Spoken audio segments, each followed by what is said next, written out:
Kiež by bol každý ako ty, Mikuláš. Kiež by sa každý staral tak pekne o ľudí okolo seba. No ďaká. Ako to ide? Čo ti poviem? Nemôžem si sťažovať. Už som mal byť vonku. Jak sa pozriem máme do očí? Čo? Ja mám povedať, že to spravil? Že teraz bude sedieť koľko? 15 rokov alebo koľko?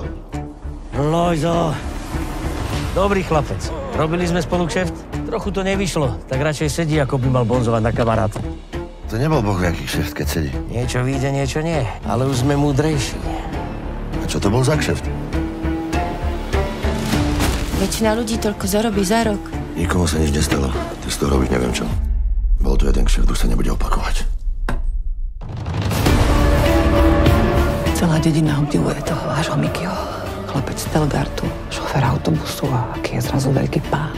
Pritom všetci dobre vedia, ako sa k tomu dostal.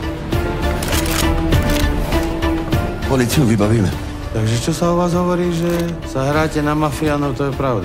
Veľmi dobre sa vieme odmeniť. Aj to sa hovorí. Nepoznáš ich.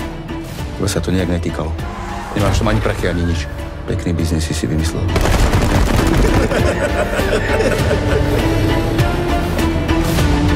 Rodina.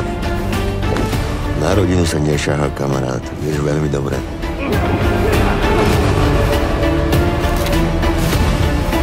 Aj za tebou budem takto plakať.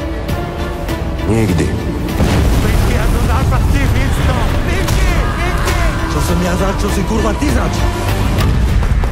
My sa roboty nebojíme. Aj ty?